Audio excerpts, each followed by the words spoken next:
Hi, my name's Jonathan Juravich, and welcome to Creative Strategies for Social and Emotional Learning.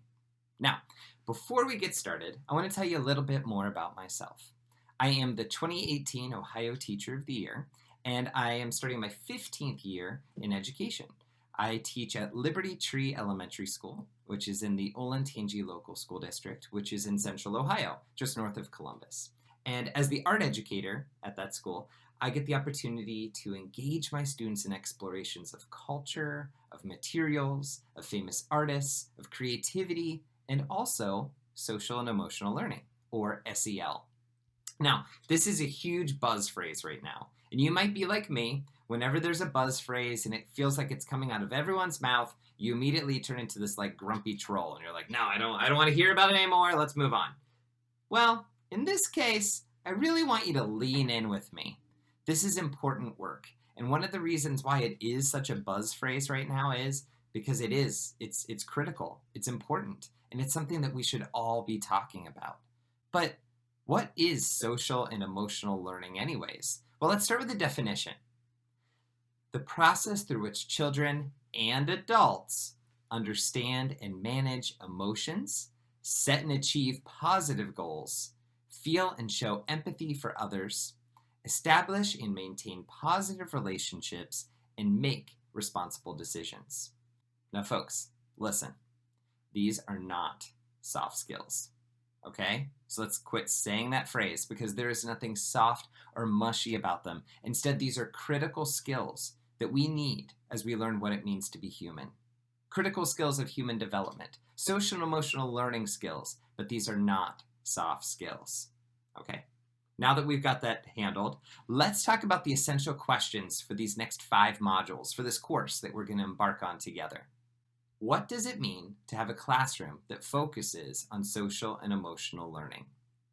And how do we intentionally and creatively integrate social and emotional learning into our instructional practice? Additionally, there are several desired outcomes for this course and our time spent together. Learn about the influence of social and emotional learning on students, educators, schools, and communities. Explore how to intentionally integrate social and emotional learning into classroom experiences. Learn how teachers from diverse content areas and contexts implement social and emotional learning. And become aware of the challenges associated with social and emotional learning and potential solutions. An important piece of this work is to try to understand specifically where your state is with social and emotional learning. Some states have social and emotional learning expectations, some have standards, some have absolutely nothing. Some might have resources already available and you don't even know about it. So the first thing I would do is I would spend some time investigating specifically what your state offers as far as SEL goes. Now, in Ohio, I just took a sabbatical from my classroom and I served as the teacher in residence at the Ohio Department of Education. On my very first day there, last fall, they rolled out the state strategic plan, Each Child, Our Future. And this strategic plan has a lot of really wonderful pieces to it, components to it. But the area that I really like to focus on are the 4 learning domains, the 4 equal learning domains. Did you hear me? Equal learning domains. So there is the traditional foundational knowledge and skills. This is literacy, numeracy, and technology. There's leadership and reasoning skills. There's well-rounded content, art education. And then there's also social emotional learning. Okay, 4 equal learning domains, saying that all of these things are equally important and are a part of developing the whole child. Now, it's one thing to say, yeah, social emotional learning is important. It's another thing to provide the resources and the accountability to say, this is so important that we're not just going to say, do it, without saying, hey, we've got some supports for you. So over the course of several months, utilizing many educators from the field, the Ohio Department of Education created a set of SEL standards. They were just adopted at the end of June and are being rolled out. But they're also being rolled out with some resources and with intentionality. Not just saying, here you go, let's do this, right? Instead, it's saying, this is so important, and we're here to support you in this work. Now, these standards are not going to be assessed on a state test. These standards are a set of cohesive expectations and saying, here's common vocabulary, here's a common understanding of what a kindergartner should be able to do in the area of self-awareness, here are supports, here is some guidance for you. And I'm really excited about these standards as they roll out. And I think that one of the things that we have to understand is that there are people that have thrown up lots of questions and lots of challenges because for some, this is a new frontier. This is new work. One of the things that I've heard a lot is, well, this work should be done at home. This work should be done with parents. And many parents have said as well, why is this being taught at schools? Well, yes, this work should be done at home.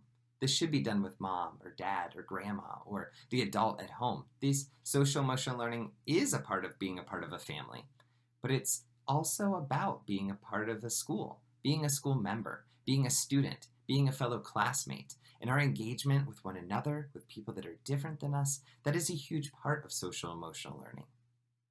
The next step is for us to really investigate our own capacity for social and emotional learning. What are we already doing really well?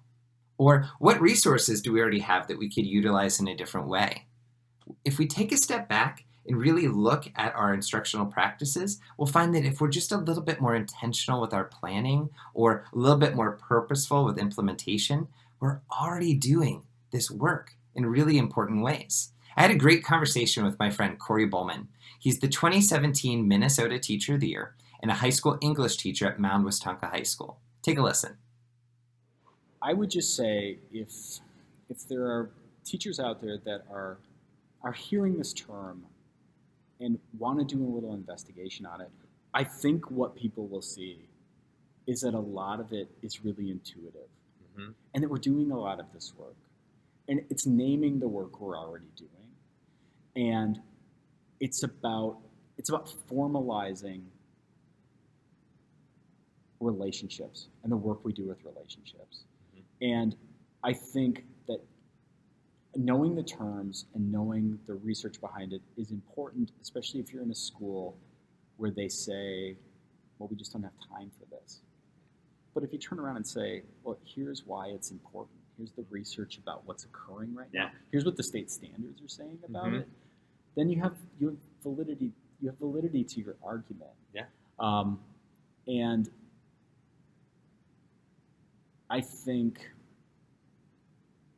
it deepens and enriches the kind of teaching you get to do with kids if you stop at those moments and just really foster conversation and foster community. I just think it makes the job. For me, that's the job. That's what I always take home with me are those conversations and those moments of courage and clarity that I see from kids. And that's why it's a cliche, but I really don't teach English. I teach children. And I think the importance of thinking about social emotional learning for me is that ultimately I get to be really selfish in a classroom because I learn so much more from them about human interaction than I can offer them. But I have to set the conditions to allow that work to occur, to have those kids work together. And I just think it's so important. I think it's so cool. And if there are people out there that are hesitant about it, I think if you did a little bit of research on it, you'd find out you're already doing so much of this. And now it's just about being really intentional about the work. And in many ways, it's, well, if I made this one simple modification, everything will fall into place for this. Or I already do a lesson like this. It would just be super simple if I just changed this route. And there's been things where I've thought about my upcoming school year and said, do you know what would be way more meaningful? Is if I just change this one piece of this lesson. Yeah, you don't have to revamp a curriculum. Yeah. It's about adding in a question. Yeah. Or stopping when things are getting out of control and say, we're going to turn the lights off and we're just going to breathe for a minute. That's social emotional learning. Yeah. It's about teaching about self-regulation. And sometimes as things escalate, it's really just as simple as that. And it's not cookie cutter, and it's not coming from a book, and it's not coming from like a preset curriculum. It's just being aware enough of the situation to know I have to change the conditions right now. And by doing that, I can model for kids what self-regulation is going to look like, because it's going to make them more focused.